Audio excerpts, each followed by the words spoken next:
All right, good evening, everyone. Thank you so much for coming tonight to the San Diego Forward Workshop.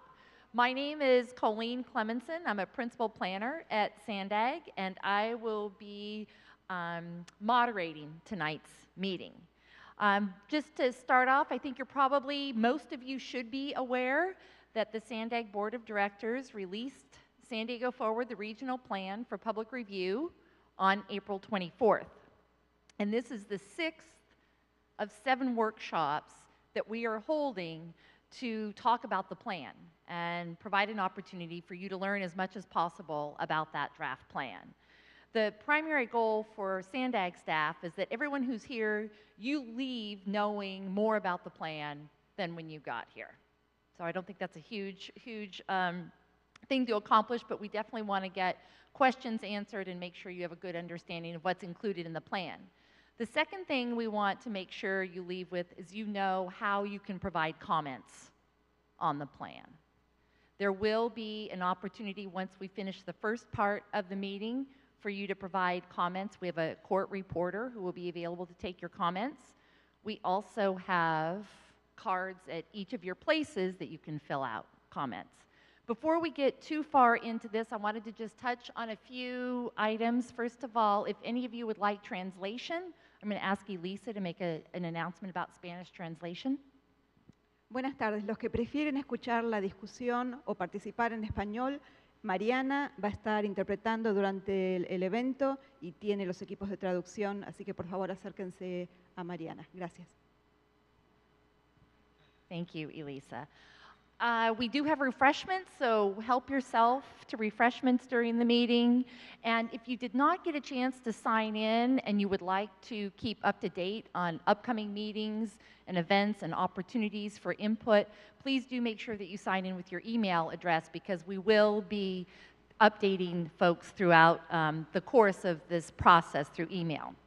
So tonight we're going to conduct the workshop in 2 parts. The first part of the meeting we will do as a group, and that will include a staff presentation where we'll provide an overview of San Diego Forward, what's in the plan, and then we were fortunate enough to be able to identify 3 volunteer stakeholder panelists who we're going to invite them up after the staff presentation and ask them to react to the plan, give us their thoughts on the plan. Why do they think it's important? What do they like about it? What do you think could be improved? And then we'll open it up to all of you. If you have questions for the panelists, we really invite you to ask them questions as well.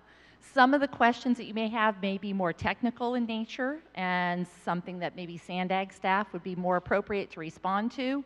We'll do some of that in the large group setting, but we really want to focus the second part of the meeting on an open house discussion where you can have individual conversations with the Sandag staff responsible for specific areas of the plan.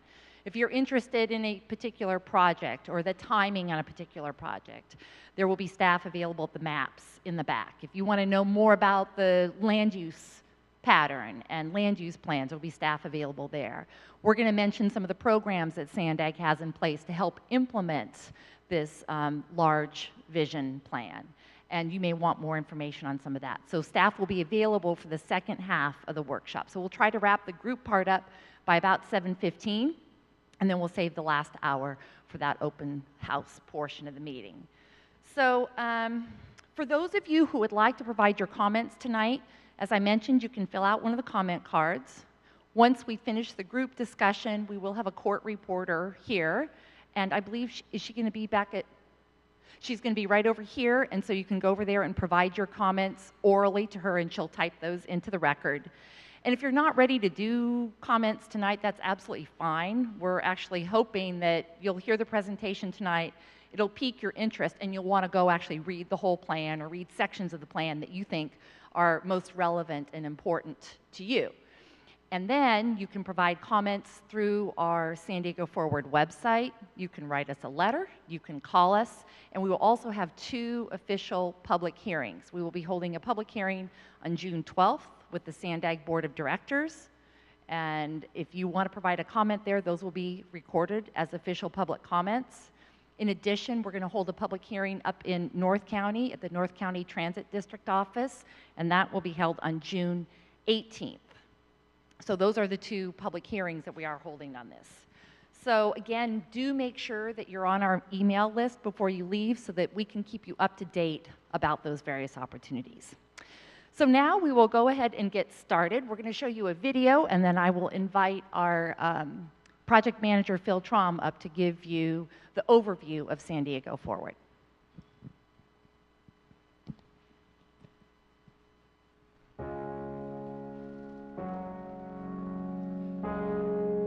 If you live in the county of San Diego, you know it's a special place.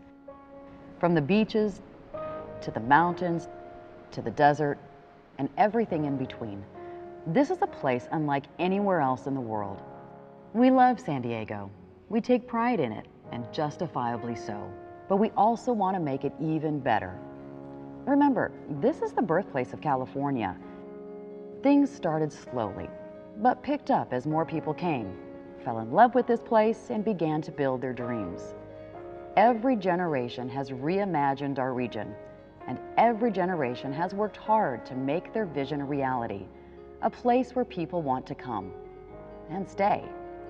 It's an inspiring story, from the Kimball brothers who founded National City as a rail hub for California, to Alonzo Horton imagining a city where downtown San Diego is today. An idea that in turn sparked the creation of one of the world's greatest urban parks. Acres of scrub and dirt transformed into gardens, ponds, fountains, promenades, museums. So San Diego has always been a place of opportunity, vitality, and quality of life. Over 3 million people live in this region. 1 million more are expected in the next few decades. They will all need homes, jobs, and ways to travel between both. That's our reality. And the question we must ask is, what is our generation's vision? How do we connect people to jobs, to education, to each other? Our region has adopted a bold approach that imagines a future in which residents reside and thrive in compact, energetic communities, and our open space remains open. More than half the county will be preserved as permanent open space. That translates to more than 1.5 million acres, more than the entire state of Delaware. You can see these communities organizing, rising, blossoming. San Diego Forward envisions a connected region, literally, a place where we all have choices in how we get around, and by their very existence, these choices help us attain our goals and dreams. This is a $200 billion living blueprint to build a better future. These investments in transportation and the environment are vital and necessary to our economy and what we love about San Diego. They draw us here. They persuade people to stay. You can see growth happening all around us, fueled by our wealth of resources and the tireless creativity of our neighbors. Few places are more remarkable. We have the opportunity and the ability to shape our destiny. We can decide how we want to get around to all the places that make up our lives. There is a vision. We have a plan. Now let's move forward.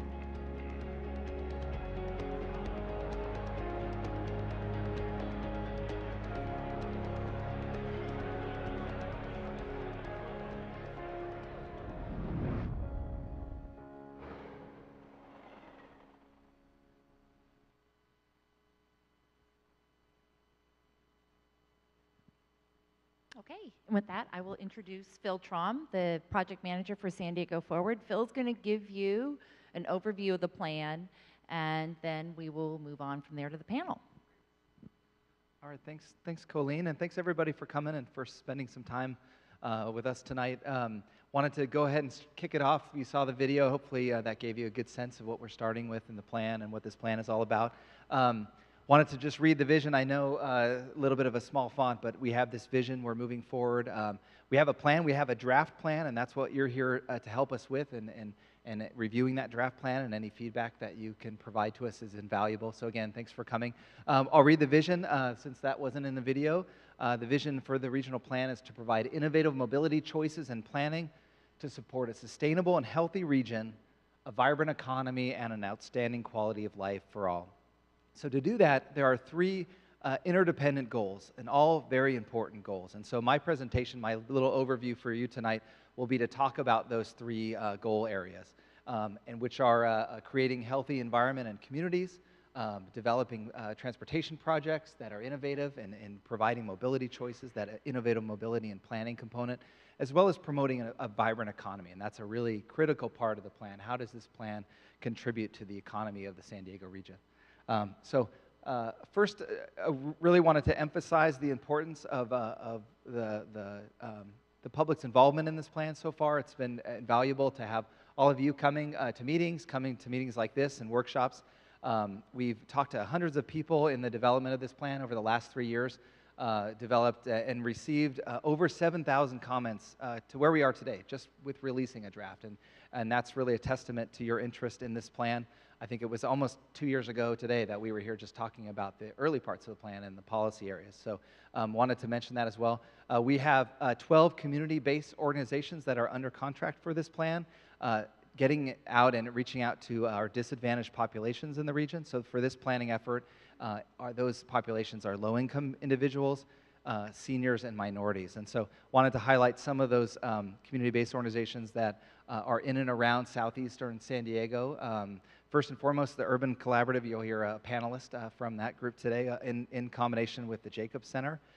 So that's one of the CBOs, as well as we have BAME and Logan Heights, IRC and El Cajon, and also in City Heights, and then the City Heights as well as the Mid-City CAN. So lots of great community-based organizations soliciting feedback from your area out here. So with that, I'll launch into just the overview of the plan. So this, again, all the goal areas, and I'll start with the innovative mobility and planning piece. So this plan is a $200 billion plan, so billion with a B, a lot of dollars. And that means that there's a lot of projects all throughout the region, and we look at how these are developed based on criteria, and we phase them.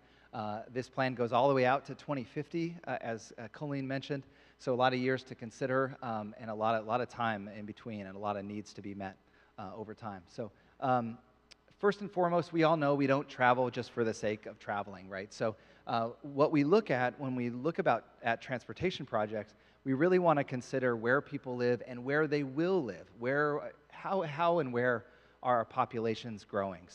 So this map here shows that we are about 3 million folks, a little over 3 million folks in the region, and about 1.5 million jobs and just over 1 million housing units.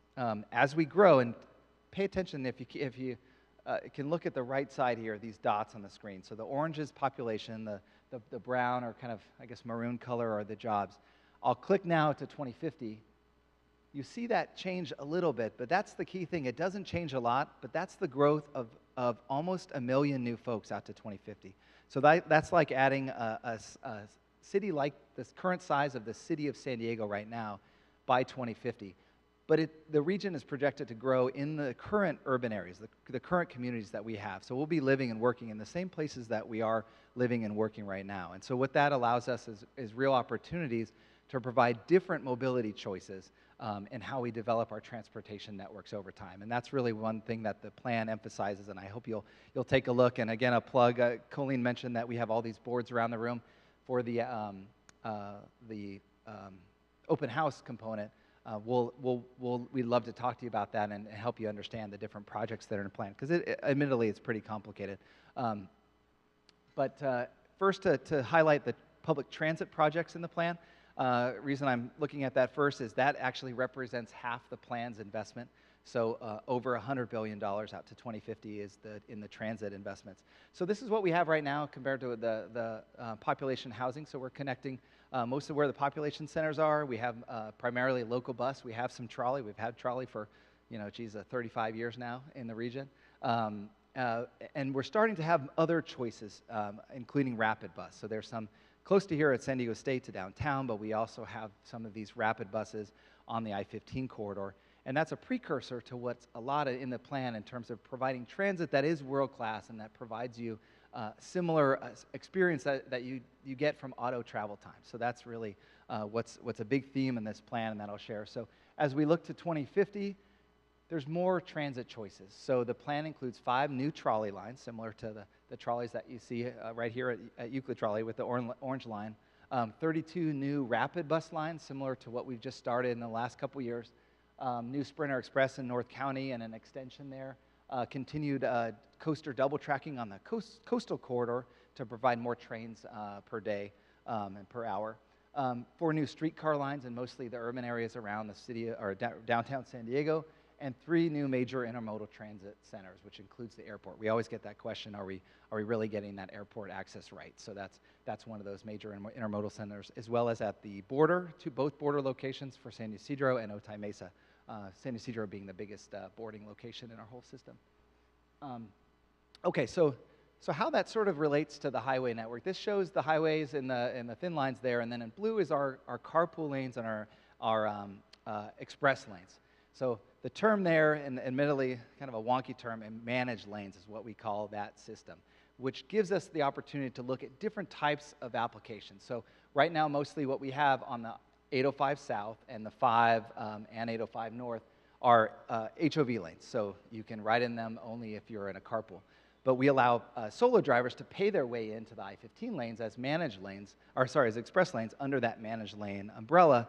And what's unique about that is a lot of the money that comes from solo drivers goes to not just operating the system, but paying for the public transit that's on those corridors. And again, offering this similar to auto travel time for the transit corridors that exist there. So this is the system as it evolves to 2050. So this includes about 160 new lane miles of managed lanes. We have operational improvements as well in some areas where we have some real right-of-way constraints around downtown San Diego on the 5 and the I-8 corridor. And there are some general purpose lane improvements, mostly where there's choke points on the 5, as well as some eastern improvements on SR 67 and the rural 94. And the connectors to make all those work together. The next batch of projects is the active transportation projects. That's our term for all people-powered transportation. So bikes, walking, but also, of course, scooters and skateboards and all those other people-powered forms of transportation. This shows our regional bike network as it's been developed so far. You can see that in green, and as we grow out to 2050, the investment in active transportation in terms of the bikes is the full build-out of the regional bike plan. So over 200, I think it was in the video, 225 new miles of bike lanes. But it's not just about active transportation. It's not just about building bike lanes from our bike plan. It also involves those pedestrian projects. So we have safe routes to transit projects, making sure folks and kids can get to our transit stations, safe routes to school projects, identifying some real problem intersections or interchanges on freeways for peds and bikes to get across, as well as all the local programs that are supported through SANDAG and through our half-cent sales tax measure in terms of traffic calming and local bike and pedestrian projects. So hopefully that gives you a big overview of the 3 primary modes of transportation in the plan. To talk a little bit about technology, this is an area that is really growing by leaps and bounds in terms of what technology means for transportation. Even just the last plan, we didn't have the Ubers and barely had Car2Go, right? We have just a big growth in that area. And a lot of people said your smartphone is the biggest enhancement in transportation. And I think there's a lot of truth for that. What can be done with technology, we're just on the leading edge of that. And this type of planning includes transportation or technology enhancements. We have some of the current applications now. We have Fast Track. We have car share in the region with Car2Go.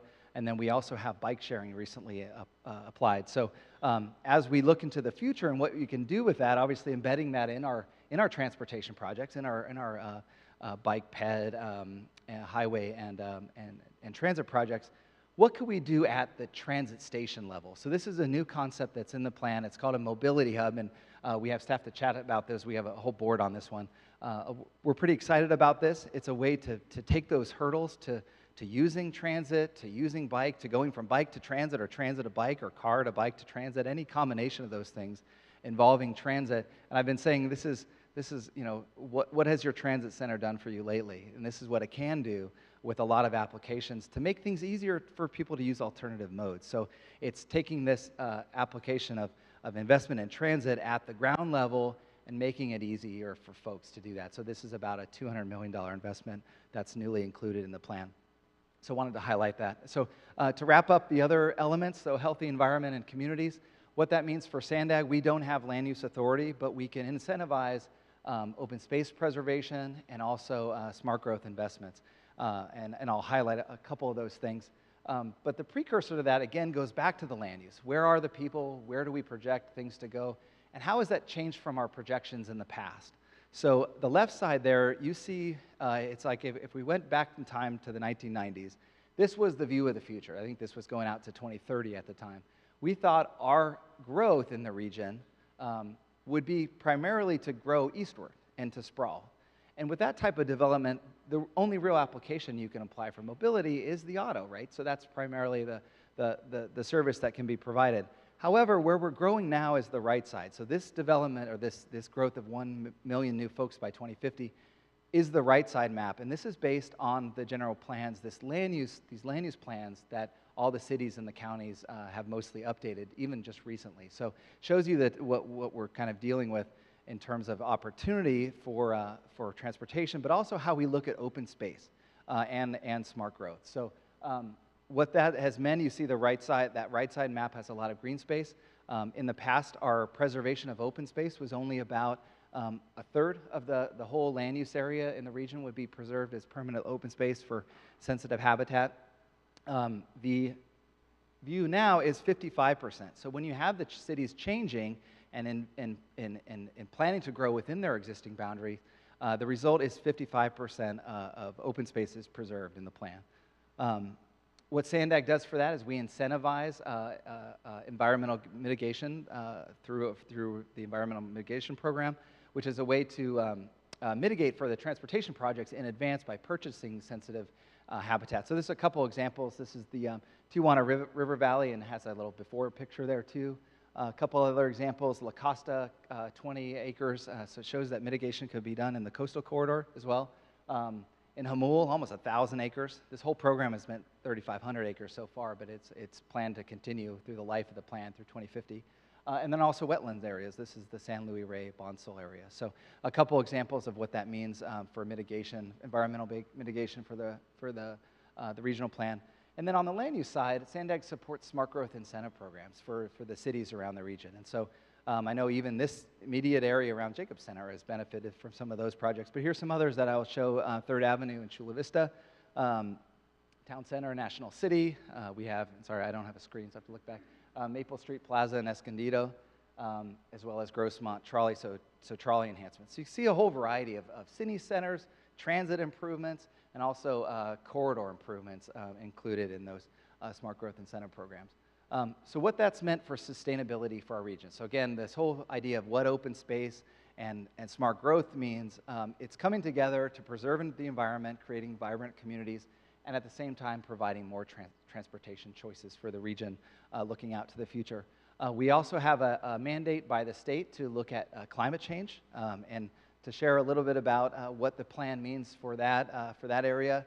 The state of California has a three-pronged approach to looking at that. And one main area comes from advancement in clean cars. So we don't build cars at Sandag and never will, but we look at how we can provide the infrastructure for alternative fuel vehicles.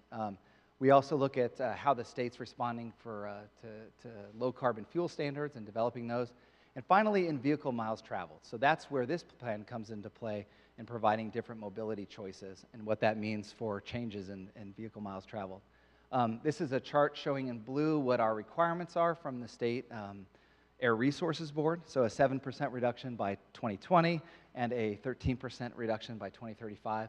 We almost double that requirement. So we get 18% by 2020, and I've done this enough time, I should memorize it, but it's 24% by 2035, and then 30% all the way to 2050. So gives you an idea of what we track in terms of greenhouse gas reductions on a per capita basis from cars and light-duty vehicles. Okay, so finally to wrap up on the vibrant economy piece, and I'll just put the data up here, but this was an area when we started this planning effort, we did a big telephone survey across the whole region, and the number one thing folks told us is how does this plan support the economy? So we did a very robust analysis this time around, and what we found is that the benefits of the plan far outweigh the cost to a ratio of 2 to 1. So every dollar invested in the plan yields $2 in economic benefit. And what that means for jobs and for the regional product of the San Diego County is that translates to 53,000 jobs every year, all the way out to 2050, or as a result of the plan. And most of that, 80% of that, comes from having this increased efficiency and from enabling businesses to thrive, not just from the construction, the building these projects and operating them, but from actually having that efficient system. So that's really important for supporting our economy. And the second part is that this means to our economy an increase of over $13 billion per year in gross regional product. And 90% of that comes from having these efficiencies, this type of system out in the region by 2050. So to wrap up, this is just some of the overview stats that are part of those previous slides, just to mention, kind of highlight a couple. The plan gets a 2 to 1 benefit cost ratio, allows or reduces the number of people driving during peak periods, and also helps preserve more open space. So I think with that, that just concludes the overview I wanted to mention. And Colleen talked a little bit about this. We are trying to get comments. That's why you're here, to help us refine this planning and get to the finish line. We have our website available to review the plan and to download any chapters or appendices, but we also have comment buttons for every parts of the plan to give us feedback. We also have the telephone numbers up here, fax, mailing. You can visit us at Sandag at the same address. And then we're having, obviously, these workshops, and we'll be having the public hearings that Colleen mentioned, too, in June. So with that, that's the end of my piece, and I'll go ahead and pass it back to Colleen. Thank you, Phil. So at this point, I'm going to ask the panelists to come up and take their seats. And as they're getting situated, I wanted to find out where folks are from tonight. So how many people here are from the southeastern San Diego community? Okay, great. What about National City? No? National City, Chula Vista? Anybody from Chula Vista? City Heights or North Park? City Heights folks, great. Any communities that I've left out? Lincoln Park and Encanto. Okay, thank you, thanks. And? Pardon me? College area? El Cajon, great. Spring Valley? San Carlos? El Cerrito. Good, so it's a good mix of people from different areas. That's great. I think you're probably aware that we're doing 7 of these workshops in different parts of the region with the goal of being able to try to find places that are close to at least 1 or 2 of the workshops are hopefully close enough for you to attend. So, okay, so I'm going to introduce this panel, and I'm so grateful that the 3 of you were willing to be here with us tonight. We have Tina Nyo, and she is with the San Diego Workforce Partnership. We have Nancy Brigado, who is a planner with the City of San Diego. And we have Barry Pollard, who's with the Urban Collaborative Project. And I know that, Barry, you do most of your work here in this area. And one of the things that we've tried to do, we've had different panelists at each of the workshops, and we've tried to bring in folks who are at least familiar with the general vicinity or the community where we're actually holding the meeting. So let's see. I'm going to start out with, you've seen the plan. It's a really big plan. There's a whole lot of projects in it, a lot of projects, dozens of different transportation projects. And each of the transportation projects, many of them are in different stages of development. In fact, most of them today are just a line on a map. So down the road, there will be more detailed studies and analysis that take place for each of those lines on the map. But thinking about this from sort of the big picture perspective, this is where the panelists come in. From the big picture perspective, and we'll just kind of go down the line, and maybe Barry, since you're most familiar with the community here, we'll start with you, and then Nancy, and then Tina. If you can tell us a little bit more about the organization that you represent, and then why you care, or why the organization that you're part of, or the people that you represent should care about a plan like this. Okay. Let me work with this a little bit. Does it come out? I guess so. Good afternoon and good evening. I'm glad there's a pretty good turnout here, and the Urban Collaborative Project is an organization of neighborhoods and community benefit organizations that is situated here in southeastern San Diego. And our focus is on health, safety, civic engagement, and neighborhood art. And this is important to us because we live here. We live in an area that's historically been underserved. We have a motto here that if you're not at the table, you are on the menu. So what that tells us is we need to be really involved in a lot of activities that are affecting our neighborhoods, as well as our transportation. Some of the issues that are concerning us is transportation to the work centers. We have a lot of people that need to leave our community to go find livable wage kind of jobs. And when you have no mass transit system that is effective north, there's problems. A very close friend of mine showed me a piece from Martin Luther King years ago that indicated that transportation issues in underserved communities is indeed a civil rights issue, because what it does is it impacts our right to make a living. That is huge in this community. And I'm sure we'll be talking about other things. I won't hog the mic, so I'll pass it along. But I'm grateful that everybody's here. Thank you. Good evening. I'm Nancy Brigado. I'm the Deputy Planning Director for the City of San Diego, and we're very interested in the regional plan. City of San Diego is, of course, the major city in the region. We have 42% of the region's population. And looking through the regional plan, I saw that more than half of the regional growth in new housing will occur in the City of San Diego, that we have major job centers with UTC, Sereno Valley, and downtown San Diego, and the Otay Mesa border area will continue to grow. So what happens in the regional plan has a big influence on our communities in the City of San Diego and how we get around, and it affects our economic prosperity. So the regional plan aligns in many ways with the City of San Diego's general plan. Our general plan was updated in 2008. Its central theme is called the City of Villages Strategy, which is about focusing growth into mixed-use activity centers linked by the regional transit system. So we need the regional transit system to make our growth strategy work. We're excited about the new transit lines being proposed in the regional plan, and we're going to continue to try to have our plans sync up well with the regional plan.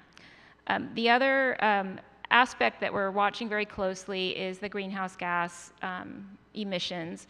We have a draft climate action plan in the works, and we have some very ambitious goals in that plan to have a 50% transit, ped, bike mode split by 2035. So obviously we need to see an increased investment in transit, and we need to see all those modes working well together.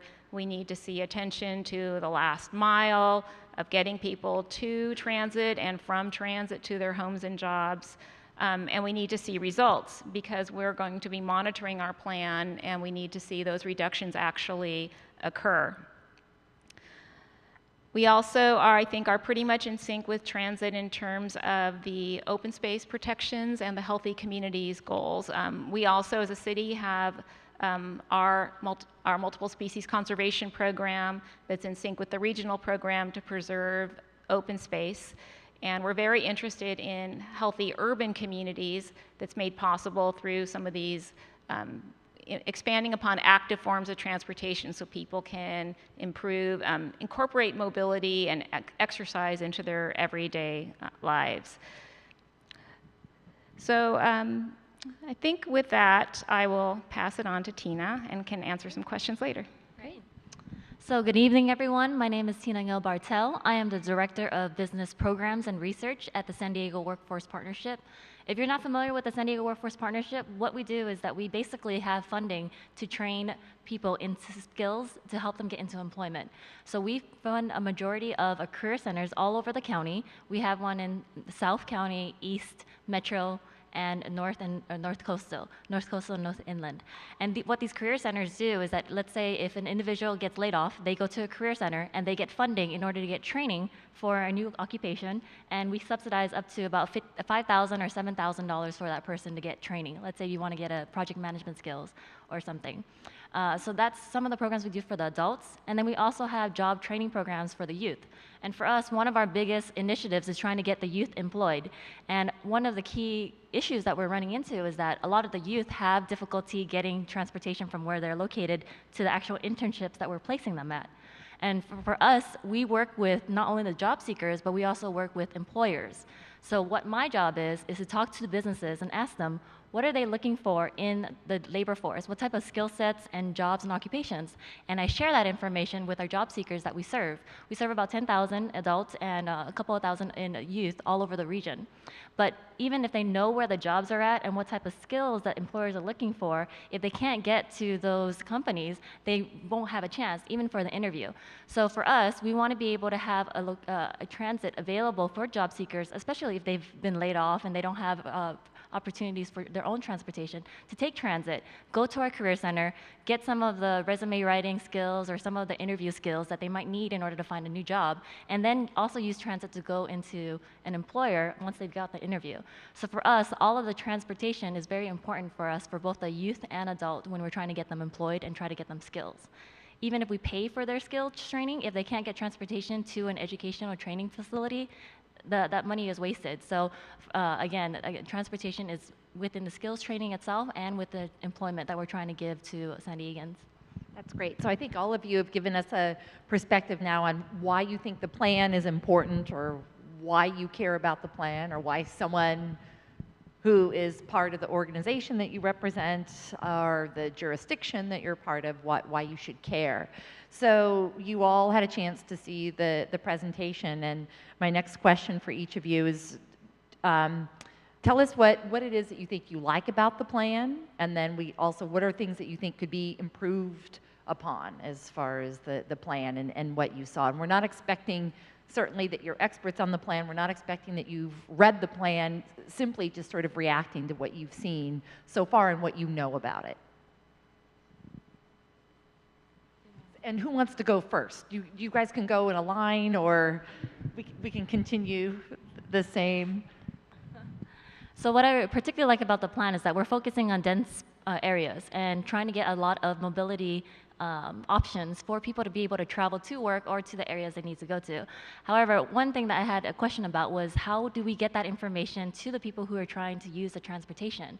So for instance, at our job centers, again, we serve thousands of people, but we don't have workshops available to tell them, oh, here, well, a couple of them might, but here are the transportation lines that you can use to go here to a different employer, or here for a job fair, or even here to the training facility that you want to go to. So for us, transparency about the types of mobilities that are available, as well as some educational programs for our specific populations that we serve, would be very, very important. That's great. Okay, Nancy? Okay, thank you. So some of the things I like about the plan are that it does show the greenhouse gas reductions. It does show an increase in investment in transit. And in particular, I think the moving up of the purple line, which goes from San Ysidro to Kearny Mesa, is a good step forward. I think the plan does a good job addressing active transportation. I like that it addresses social equity. Our mayor has a vision for one San Diego that is about providing opportunities for people to improve their lives, and I think that's in sync with that. And I think it's good that it includes an economic analysis so people can see some more hard numbers in terms of return on investment in transit. One thing that I saw that I thought was missing is a better structure for prioritization of the different smart growth opportunity areas throughout the region. I think as it is now, there's a lot of these areas on the map, and I think what we need is a little more analysis of what certain corridors or what certain centers mean in terms of significance to the region. Is Is it a huge economic development corridor? Is it really important for housing?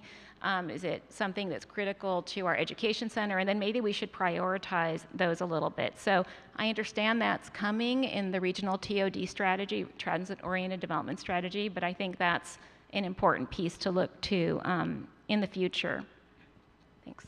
Okay, thanks.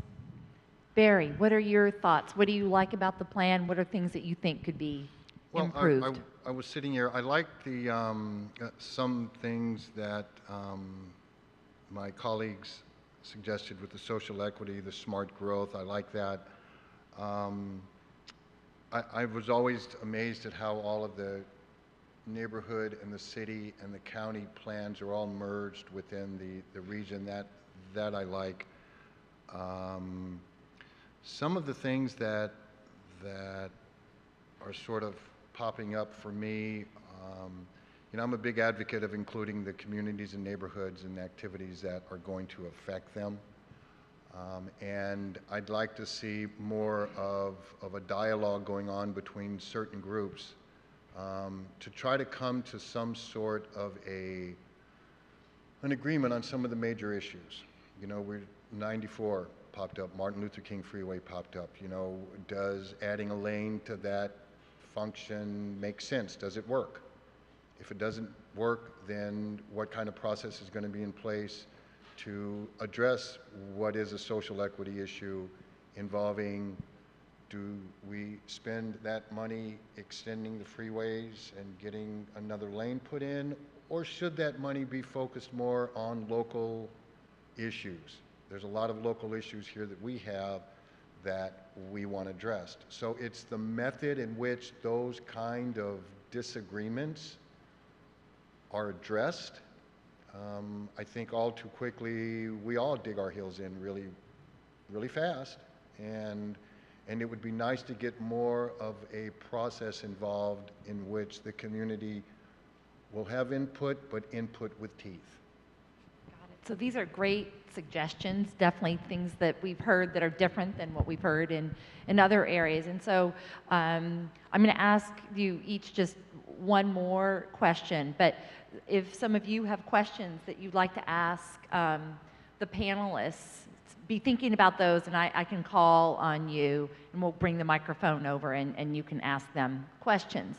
But one of the things I'm thinking about, we're really doing a fair amount of emphasis on new technologies being part of the transportation network in ways that we haven't done before, and really trying to think about what is the role for the private sector and in this, because it can't always be just the public sector that is providing the transportation. And there seems to be a market for it too, as many of us are using Uber and Lyft, and we're seeing the bike share. And so just thinking about some of the challenges, and maybe even Tina, from your perspective, thoughts on how the newer technologies might help address some of the issues you've raised, and all three of you, if you can just give a response or a thought on that.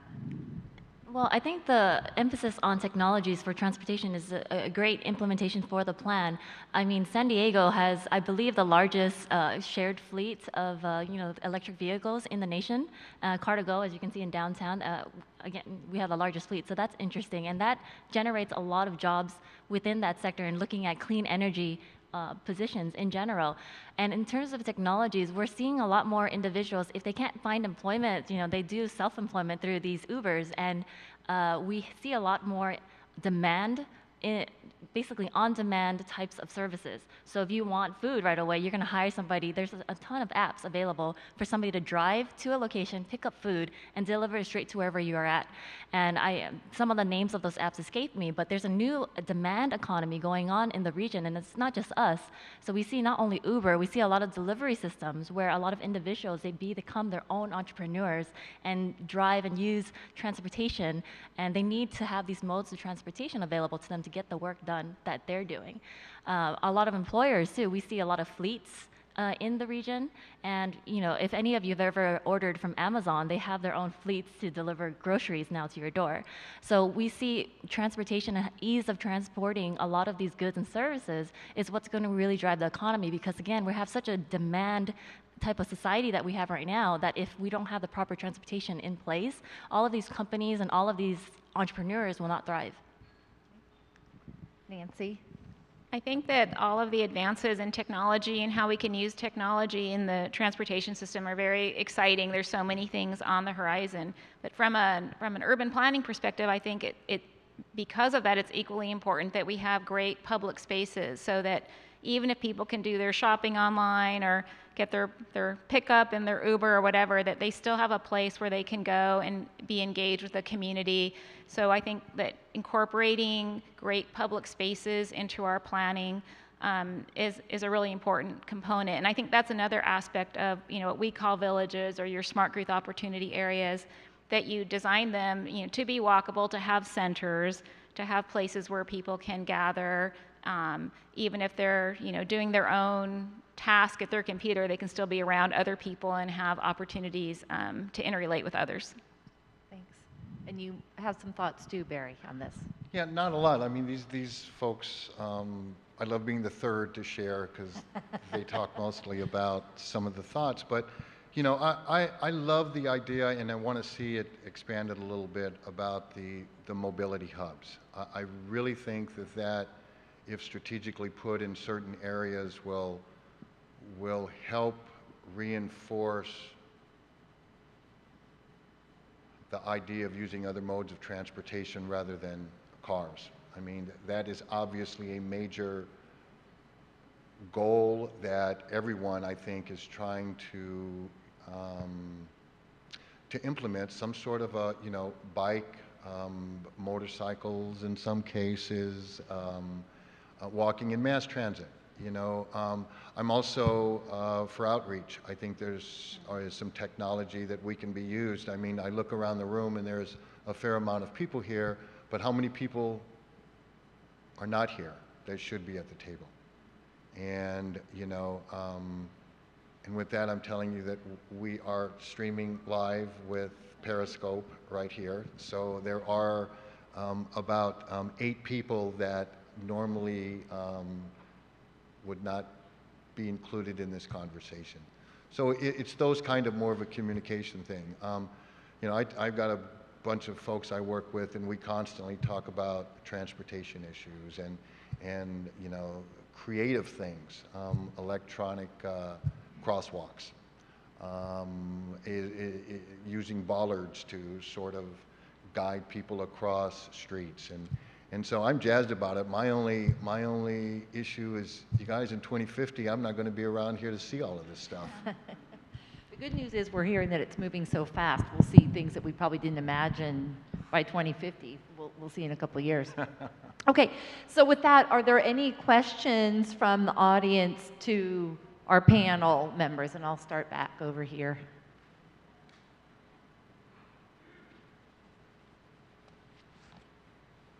Okay. This is just a general question about what's going on in our community. Where we live right now, where you're sitting right now, is Lincoln Park. We live in the Encanto community, and we have more problems than other communities have about certain things. One out of 3 murders happens in our community in all of San Diego.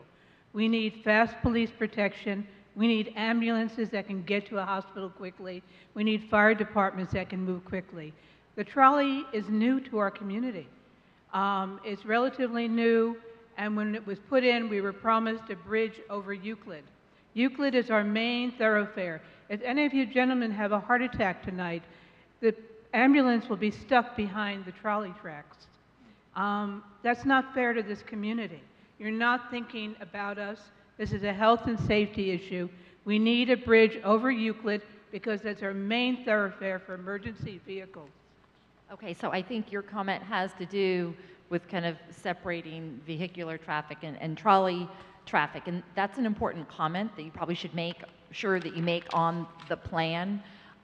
Just thinking in general about kind of, the importance of being able to have good circulation. I think those are all issues that we care about, and we definitely hear a lot of these similar things in other parts of the region. But again,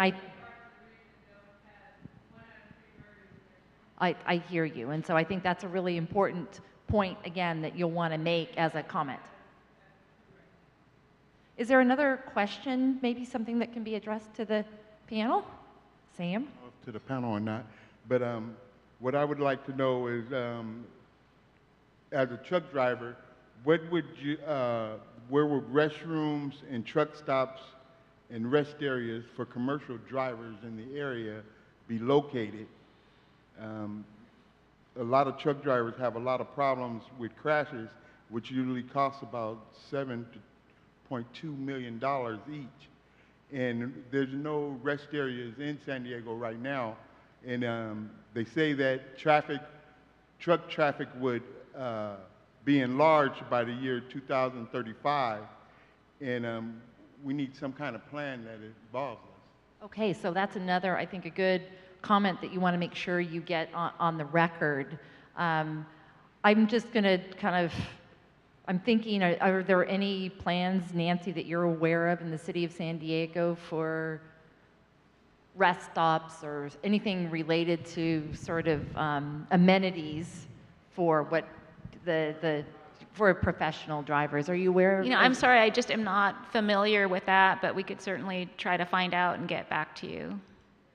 It's an interesting, that question we have not heard so far, so that's good. Other questions for the panel? Is yours a question or is yours a comment? Okay. All right.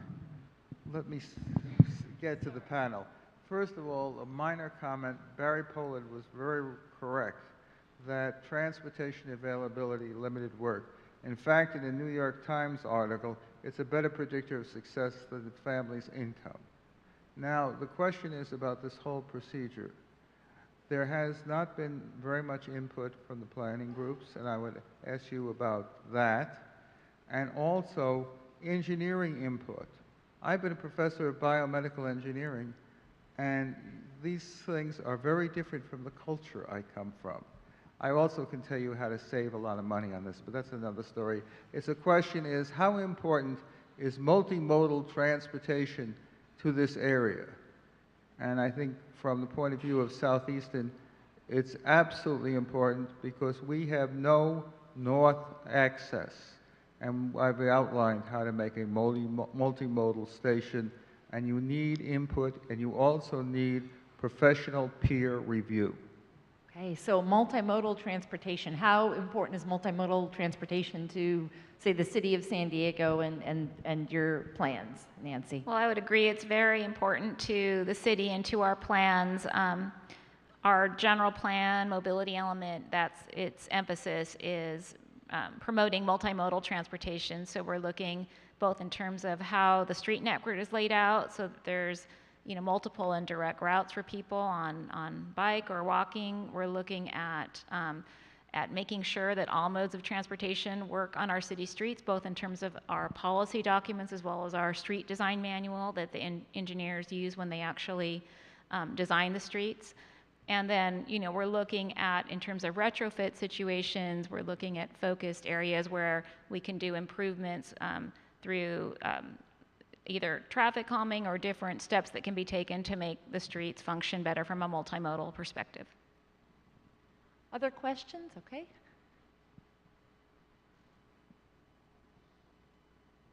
Hello, my name is Maria Martinez, and I just want to ask you if is there a possibility to have more shades, especially at the bus stops? Because I have seen a lot of disabled people that when it's waiting for the trolley or the bus stop, they are, not only trying to push their wheelchair, but, when it's raining, it's kind of hard for them to hold some other things. So I think that's a good comment. Definitely something, again, that you'll want to record as a comment. I think just thinking about our station areas in general and how we plan around station areas. Barry, you had brought up the importance of, these mobility hubs. Maybe, that definitely becomes a much nicer place to be in. One of the questions that I have for the panel, as we make these transportation investments, a multimodal transportation investment and a really large investment in this region in public transit, we're really relying on the growth to occur in the way that Phil showed up on those maps. And oftentimes, as new development is proposed, sometimes it doesn't go through as planned, or we don't see the density that we were hoping for, or the mixed use that we're hoping for. So how do we make sure, you know, how do we support that sort of development? And I think that's from all perspectives. You know, I don't know, Barry, if you want to respond to that, but how do we start to really realize the vision if we're making these transportation investments that support a more urban sort of style of living? Yeah, you know, someone had mentioned it earlier, and as I listen to the questions, I'm looking at this happening, and this really, to me, gets down to a matter of prioritization. Is how is the priorities being made on decisions that affect underserved communities in all communities? I mean, that's really what it gets down to, because there's always going to be needs are going to differ from a regional standpoint with freeways and that trolley stop that is backing up cars on Euclid. See, from the mentality of where I sit and for a lot of people in the community sit, is we deal with this every day. Every single day we wait on Euclid and wait and wait and wait. Every single day we deal with that off-ramp leaving 94 heading east, getting down on Euclid coming south. There's a community involving up in Webster that is very concerned about that A Street on-ramp. And then Sandag and the city and other ones, they've got priorities too, to look at the Sandag's case, the whole region, and for the city, the whole city. And so I look at these things, and there are going to be conflicts. And so the question that you asked is how do we put that forward? I personally, since I'm an advocate of civic engagement, is I encourage everyone in here to let their voices be heard. And it's not necessarily one voice or two voices, but there's a lot of people that have like-minded sort of ideas. And my experience is that the squeaky wheel gets greased, and that the more we are not fighting among each other about what's going on in Logan Heights or Barrio Logan in southeastern San Diego and in Canto, but speak with one sort of voice and let that be heard. Because there's nothing more powerful in the world to push decisions is when you have a bunch of folks that share a vision and that agree with what it is. So my wish is to see everybody in here that doesn't like some of the things that's going on, plant your butts downtown at Sandag in numbers and let people know that we have issues, we've got concerns with it, and by the way, we're voters. You guys work for us.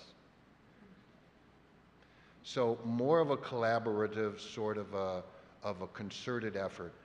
I keep saying this, I don't see it often for a multitude of reasons, and would love to see something like that start at a ground roots, I mean real ground roots, grassroots, and go down there and speak your piece. That's good. So there's my preaching. I'm thinking maybe Tina, just to, you're welcome to respond to that question, but I'm also. Absolutely. Actually, I want to focus back on your density question and whether or not the plan focuses on density in urban areas, and that there's a prediction that it's going to grow in these general areas. And for us, what we've been seeing is that's typically the case too. We've been seeing a lot more multifamily homes, especially in those areas that, I guess, in downtown particularly, if you've seen it over the past few years, you know, it's been developed a lot more housing there. And they're trying to attract more of a workforce as well as people to live and work in downtown San Diego. So we're seeing that trend as well. And if you look, even if the projections are off, this is all forecasting. We don't know exactly how much we're going to grow in our population, but if you looked over the past 10 years, it's always been up. It's linear. So we're going to grow, whether or not it's going to be another million or not. The plan calls for just growth in general. And so for that, we need to make investments. If we do no building, if we build no transportation, modes of transportation, we won't be able to sustain that growth. We're adding 1 more million people to the region, and we have the same amount of transit available. That won't sustain all the people that needs to be able to travel in San Diego County. So if it's talking about density, I think the density is going to happen, and I think the population will grow. Yeah. Nancy, what are your thoughts on realizing smart growth, which is really part of this vision? If we're going to support a multimodal transportation network, that needs to happen too. Well, I think it's important to remember that we're not talking about like a cookie cutter approach. So there's lots of ways to work toward the end goal. So I think we can be flexible and work with communities and modify plans or come up with approaches tailored to each community. In some of our communities, there's support for increasing density, achieving more of an urban excitement, capitalizing on the transit system. Our draft plan in the Grantville area would be a good example of that. In other communities, there's more hesitation, and maybe in some of those areas, you need to take a more incremental approach. And include some of the other strategies in the plan, such as the mobility hub or different ways to sort of extend the reach of transit. So I think there's room to be flexible and to continue to build good examples throughout the region that then each one builds upon the success of the prior project. Okay. Are there other questions from the audience? I'm going to move. I'll come back.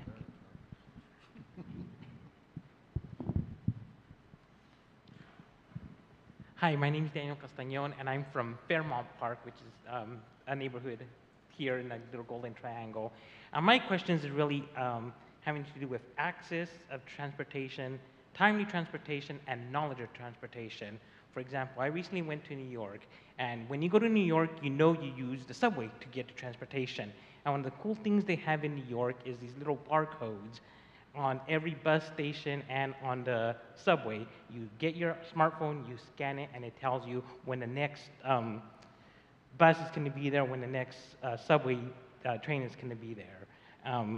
So in your plan, I didn't really hear much about that timeliness of the transportation, knowledge of the transportation. Like when you come to San Diego, you usually call a family member to come pick you up at the airport, and they don't really know that we have the trolley, we have bus services to get from point A to point B. Okay, so I'm not sure that that's something, if you... Oh, well, I just have a response to it. So that's resonating with my comment earlier that even if you build it, it doesn't mean that they're going to come. We need to be educated and we need to be trained on what types of modes of transportation are available to us. Again, we deal with tons of job seekers, and even myself, I don't know what exact direction to educate them in order to get to the jobs that they need to go to. So for me, marketing is huge, being able to market all of these ideas and educating the community. I mean, if we were able to educate more, this whole room would be filled. I think we need to work harder. I mean, I come from a quasi-public government agency. We're a nonprofit, but we're also funded by the government, and we don't do enough marketing about our services. I assume maybe half of you didn't know that we give out money for training, and that's what we do. So again, that's one of the issues that our types of organizations have to deal with, and absolutely, I think we definitely need to market whatever's going to be available to us in the next 20 years. And I think just soon we'll be moving to the open house, and I think Dave Schumacher just walked out. But Dave has worked a lot on the transit part of this plan and really providing that real-time information that you're saying, that how long is it until the next train comes, how long until the next bus comes. And so I think that would be really something good for the two of you to connect on. Okay? Yes. As this gentleman brought up New York City, in New York City they actually have train tracks that go to Coney Island. In San Diego, you have isolated communities, so the trolley doesn't go to the beaches, doesn't go to the park, doesn't go to the zoo, doesn't go to the La Jolla. Some people consider it classism and racism as its worst. You're making these communities densely populated with families, but providing no trolley system to allow them to even go to the beach. So I think that's one of the challenges we also face in planning.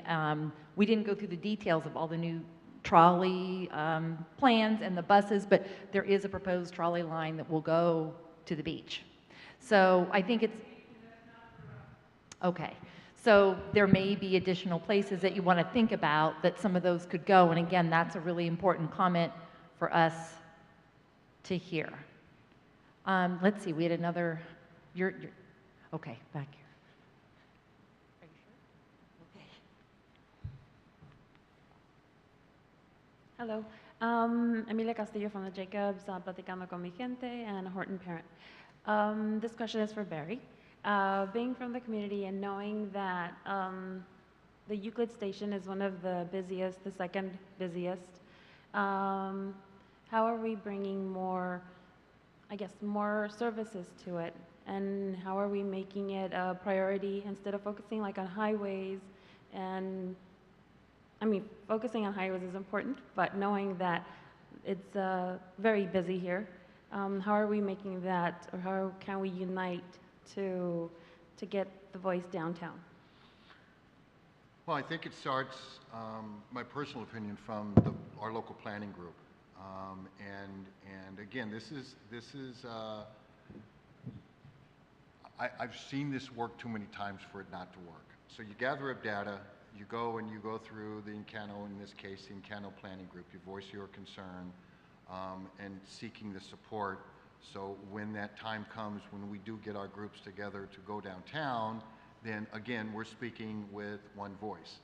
You know, there's always going to be this balancing act going on because, you know, money drives this whole process. And so, you know, it's going to take an equally as powerful force to get minds to change and to shift. And like I said, I'll sound like a broken record by the end of the night, is that the important part is to get the neighborhoods involved. You know, and let me be specific, I'm not talking about organizations. I'm not talking about groups of people that claim to represent people. I'm talking about people that ride this transit. I mean, I talk to Eric all the time about the difficulties he has just going from USD back here. About it takes 3 and 4 hours to get to school or to a job, and that's one way. I mean, to me, that's not a quality of life that I want, nor would I want my kids and grandkids to have to go through. And so you realize that all of this stuff is linked. When you talk about the lack of access going north, when you talk about, you know, the shifting priorities of where that money is being spent, you know, there's systematic effects to that.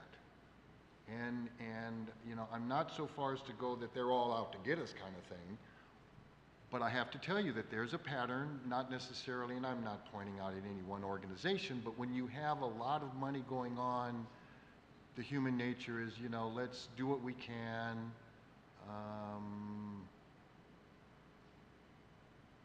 Let's do what we can.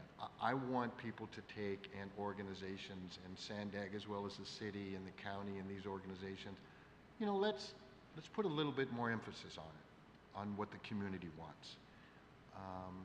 And like I said, you know, I'll sound like a broken record, but it's really, it's not rocket scientist stuff. It's getting people organized, getting people on the same page, and the biggest thing is getting people to show up. Okay, we have time for one more question, and then I'm going to ask the group a question about some additional information that you may want to hear about as a group, or you might want to individually, if you're interested, learn about it. Oh, can I hold this? Okay. Hi, my name is Jacqueline Lee, and I was born and raised in San Diego, and I'm definitely multimodal, but right now I just got rid of my car, so I'm mainly on bike, which, you know, comes with its own slew of things every morning. You know, I have to figure out how I'm going to get somewhere, and there's 20 options, and, you know, lots of things to account for. But okay, just to make it quick, this question is about funds for technology, so just in regards to that presentation we just saw, this is more of a suggestion / question. I was thinking maybe Sandag and other community folks can get together, use some of the funds to collaborate with local media organizations, like especially youth-focused people, you know, producers in training, reporters in training, and have them go to these certain corridors or hubs or whatnot and do kind of like video logs. Because I'm thinking if the problem is marketing or branding or just outreach in general, especially to the youth who would be seeing these plans in 2050, just have them get involved in it, give them an incentive to be involved, you know, and then have them capture personal statements from day-to-day people going on their transit activity. Like, where are you going? Like, are you in the shade? Can you get up this sidewalk with all of your bags and stuff? You know, just like those things that seem so meaningless, but collectively, I think that's what you're talking about, Barry, is that, you know, really organizing, and perhaps they can't get down to those SANDAG meetings, you know, but just capturing them in the zone is pretty much the essence of this whole workshop. So that's my 2 cents. And is that possible? Is it possible to allocate some funds and quickly get organized with local media organizations that are youth-based to be able to do these video logs and promote it on like Instagram, Twitter, Facebook, all that jazz? So I think there are plenty of grant opportunities to do that sort of thing. In fact, SANDAG does offer a few grant opportunities, certainly things for the Urban Collaborative to think about, and also I think all of our panelists. So thank you for that. The question I have for the group, tonight we haven't talked at all about funding for the plan. And if you're interested, we could spend just a few minutes talking about the funds for the plan, where most of the funding is going. If instead you'd rather go, and if a few people want to hear about the funding, we can do that here. And you can disperse to the different areas where you're most interested. So what are the thoughts about? That's not true. But I'm wondering, since this is a public meeting, I know. I will call on you. Did you have a question? Actually, I have a question for all of you. This is a public meeting, and I ask your permission to have 2 or 3 minutes to give a minority opinion with regards to SANDAG on their plan. Can I have that? Is that enough? Thank you. And you can give me the mic or not, but can I step over there, since maybe these people want to see my face? Maybe. Maybe. And this is, first of all, let me start. SANDAG has beautiful posters, and for that matter, beautiful people are very nice people. So this is no offense to them. But all of you are in the highest court in California on a case against SANDAG. Did you guys know that? Through the Attorney General, you are at the Supreme Court of California on their previous regional transportation plan. SANDAG is appealing an appellate court decision that was made here in San Diego against SANDAG. And in that appellate court decision for their last regional transportation plan, 4 times, in fact 5 times, it states that SANDAG misled and misinformed the public. Misled and misinformed the public. The Superior Court said that SANDAG abused its discretion. So we should be very speculative with regards to what they're presenting to us today and the information they're providing. So let me break down a few things that you guys... If any of you want me to stop, please let me know.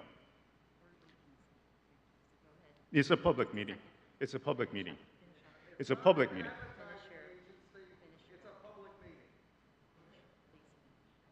Let's take a look at the budget. You'll notice that SANDAG predicts that vehicle miles traveled is going to be going down. In fact, it is nationwide. We're going to have fewer cars on the road than we have now. They'll disguise it with per capita, et cetera. However, 40%, or $40 billion, at least 20% of SANDAG's budget is going towards new freeways. Does that make sense? If we're going to have fewer cars on the road, why are we building more freeways? When all of us here, in fact, all the comments so far, and many of the other public meetings, ask for more transit. Now, the first thing SANDAG is going to say is, oh, the color of money. That money is slated for freeways. Well, excuse me, a part of that is our local tax, and we can move that. And if we move that, we have a greater chance of moving both state and federal money to build transit. So all the complaints about transit stops, about frequency, about security, all those issues we can better address if we move that money. It's not about one small project. It's about $40 billion right off the bat. The other is timing. When are we spending what? And SANDAG disguises in their blue area, which is for transit. They want to explode to make it look good. But part of that, you know, is for the high-speed rail for the state. has no effect on us, and it's way down the line. It just makes that blue area a little bigger to make it look like at least 50% of the money or more is going towards transit. It's a disguise. It's a misleading statement. You know what's also missing is that the cost of transportation also includes Caltrans. That's not on there. We don't have enough money to run our freeways. We have a real big problem with that. Okay, so I think that it is time to wrap up. We've given you your time. Please. It's in the court. And that's why after 20 boxes of reported material or administrative record, the judges read all of that, and that's why they said Sandag is misleading and misinforming. Okay, please have a seat. I will tell you there are various opinions on all of this. So with that, I think we will wrap up. If any of you do have specific questions about the funding, we have staff available there. If you have specific questions about the greenhouse gas emissions and the targets, the economic benefits, we have information there. I think there was a lot of interest in the mobility hubs and on the new technologies, which you can find those two posters there. And if you have specific questions or comments on a project or the timing of a project, what's happening in the community, we have the various maps back there, and we have staff who are well aware of the different projects going on in this area. So with that, I would really like to ask you to thank our panel for being here tonight. We really appreciate your time and your insights, and thank you so much. So we'll wrap up here. Again, if you do want to provide public comment, the court reporter is back. Okay, can you raise your hand for us? Okay, if you want an official comment on the record, please go and see our court reporter or fill out one of these forms and you can give them to any one of the Sandag staff. But this is the way to register an official public comment for tonight's meeting. Thank you.